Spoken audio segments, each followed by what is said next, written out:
ప్రధాని నరేంద్ర మోడీ సెంచరీ కొట్టారు. సెంచరీ అంటే క్రికెట్ కాదు, విదేశీ పర్యటనలో ప్రపంచ వేదికపై భారత్ దౌత్య ప్రభావాన్ని పెంచారు. భారత విదేశాంగ వ్యూహాన్ని కొత్త ఎత్తులకు చేర్చారు. గత 12 ఏళ్లలో ప్రపంచంలోని దాదాపు 80 దేశాలను సందర్శించిన ప్రధాని నరేంద్ర మోడీ ఇప్పుడు మరో కీలక మైలురాయిని అధిగమించారు.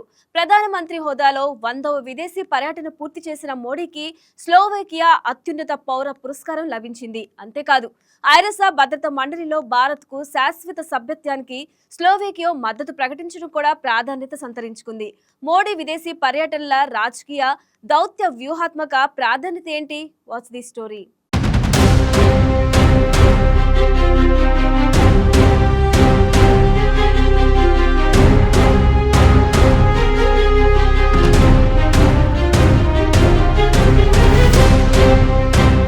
2014లో ప్రధానమంత్రి బాధ్యతలు చేపట్టిన నరేంద్ర మోడీ భారత విదేశాంగ విధానానికి కొత్త దిశను ఇచ్చిన నాయకుడిగా గుర్తింపు పొందారు. Neighbourhood first, act east, global south వంటి వ్యూహాలతో భారత్ను ప్రపంచ చర్చల్లో కీలక భాగస్వామిగా నిలబెట్టే ప్రయత్నం చేశారు. ఆ ప్రయాణంలోనే ఇప్పుడు ఆయన మరో అరుదైన రికార్డును తన ఖాతాలో వేసుకున్నారు. ప్రధానమంత్రిగా 100 విదేశీ పర్యటనలు పూర్తి చేసిన తొలి భారత నాయకుడిగా నిలిచారు. మోడీ తొలి విదేశీ పర్యటన 2014 జూన్లో భూటాన్కు జరిగింది. అక్కడి నుంచి ప్రారంభమైన ఈ దౌత్య ప్రయాణం Asia, Europe, Africa, Latin America, Pacific దీవులు, పశ్చిమాసియా దేశాల వరకు విస్తరించింది. ఈ సంఖ్య భారత విదేశాంగ చరిత్రలో అత్యంత ప్రాధాన్యత కలిగిన గణాంకంగా మారింది.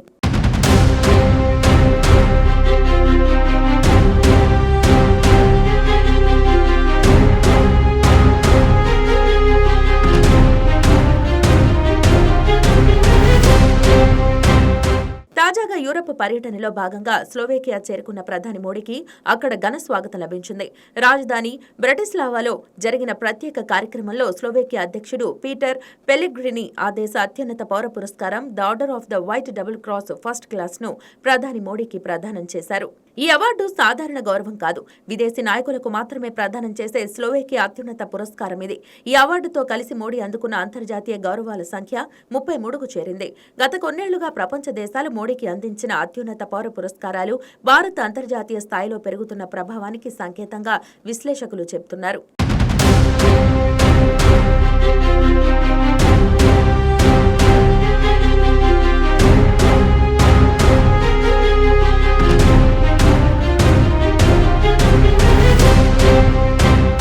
అవార్డు స్వీకరించిన అనంతరం ప్రధాని మోడీ స్పందించారు. ఈ గౌరవం తన వ్యక్తిగత విజయమేమీ కాదని 140 కోట్ల భారతీయుల విజయమని పేర్కొన్నారు.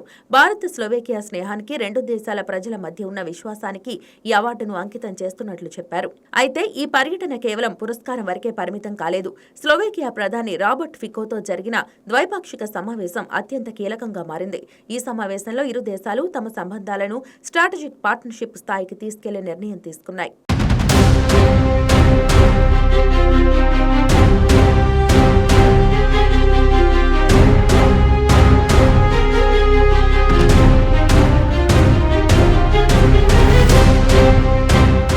వలసలు, డిజిటల్ టెక్నాలజీ, రక్షణ పరిశ్రమలు, వైద్య, విద్య, నైపుణ్యాభివృద్ధి, పరిశోధన, ఆవిష్కరణలు వంటి కీలక రంగాల్లో సహకారాన్ని పెంచేందుకు 11 అవగాహన ఒప్పందాలపై సంతకాలు జరిగాయి. ముఖ్యంగా రక్షణ తయారీ, డిజిటల్ ఆవిష్కరణలు, సైబర్ సెక్యూరిటీ రంగాల్లో భాగస్వామ్యం పెరిగే అవకాశాలు కనిపిస్తున్నాయి. ఈ పర్యటనలో మరో కీలక అంశం ఐక్యరాజ్యసమితి భద్రతా మండలి సంస్కరణలపై స్లోవేకియా ప్రకటించిన మద్దతు. ప్రస్తుత ప్రపంచ వాస్తవాలకు అనుగుణంగా యుఎన్ వ్యవస్థలో మార్పులు అవసరమని ఇరు దేశాలు అభిప్రాయపడ్డారు. ముఖ్యంగా భద్రతా మండలిలో భారత్కు శాశ్వత సభ్యత్వం కల్పించాలన్న డిమాండ్కు స్లోవేకియా మరోసారి బహిరంగ మద్దతు తెలిపింది. ఇది భారత్కు దౌత్యపరంగా కీలక విజయంగా భావిస్తున్నారు. ఇప్పటికే అమెరికా, ఫ్రాన్స్, రష్యా, బ్రిటన్ వంటి దేశాలు భారత్కు మద్దతు ప్రకటించగా ఇప్పుడు యూరప్లోని మరిన్ని దేశాలు కూడా అదే వైఖరిని వ్యక్తం చేస్తున్నాయి.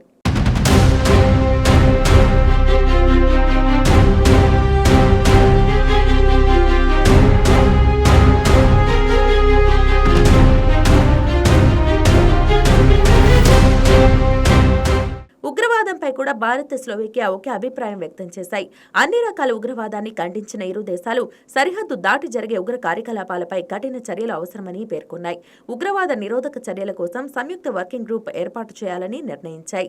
మోడీ విదేశీ పర్యటనల ప్రత్యేకత ఏమిటంటే అనేక దేశాలను సందర్శించిన తొలి భారత ప్రధానిగా నిలవటం. 2017లో ఇజ్రాయెల్ను సందర్శించిన తొలి భారత ప్రధాని మోడీనే. పాలస్తీనా పర్యటించిన తొలి భారత ప్రధాని కూడా ఆయనే. అలాగే ఉక్రెయిన్ను సందర్శించిన తొలి భారత నాయకుడిగా చరిత్ర చరిత్ర సృష్టించారు.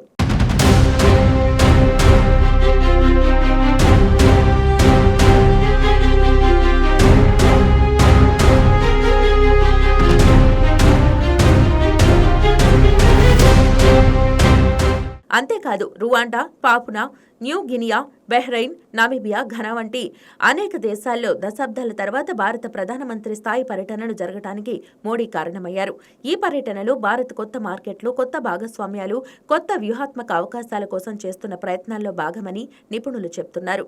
యూరోప్లో కూడా మోడీ దౌత్య వ్యూహం స్పష్టంగా కనిపిస్తోంది. నార్వే, స్వీడన్, పోలాండ్, నైప్రన్, పోర్చుగల్, స్పెయిన్, స్లోవేకియా వంటి దేశాలతో సంబంధాలను బలోపేతం చేయడంపై భారత్ దృష్టి సారించింది. ముఖ్యంగా యూరోపియన్ యూనియన్తో స్వేచ్ఛా వాణిజ్య ఒప్పందం దిశగా జరుగుతున్న పురోగతి భారత ఆర్థిక వ్యవస్థకు కొత్త అవకాశాలు తెరిచే అవకాశం ఉంది.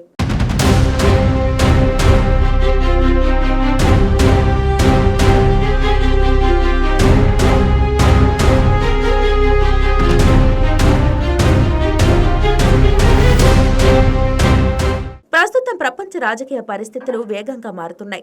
రష్యా ఉక్రెయిన్ యుద్ధం, పశ్చిమాసియా ఉద్రిక్తతలు, చైనా విస్తరణవాదం, సరఫరా గొలుసులు సమస్యలు, కృత్రిమ మేధస్సు, పోటీ వంటి అంశాలు ప్రపంచ దేశాలను కొత్త భాగస్వామ్యాల వైపు నడిపిస్తున్నాయి. ఈ నేపథ్యంలో భారత్ తన దౌత్య పరిధిని విస్తరించడం వ్యూహాత్మకంగా కీలకంగా మారింది.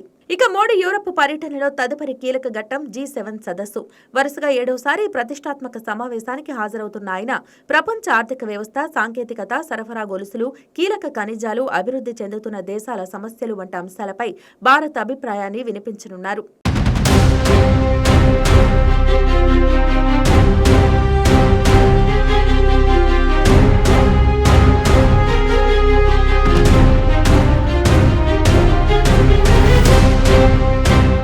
మొత్తానికి 100 విదేశీ పర్యటనలు అనే సంఖ్య కేవలం ఒక గణాంకం మాత్రమే కాదు.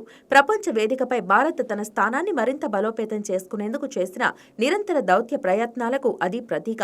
స్లోవేకియా పురస్కారం, ఐరాస భద్రతా మండలిలో మద్దతు, కొత్త వ్యూహాత్మక ఒప్పందాలు ఇవన్నీ కలిసి భారత్ గ్లోబల్ ప్రొఫైల్ మరింత పెరుగుతుందనే సంకేతాలు ఇస్తున్నాయి.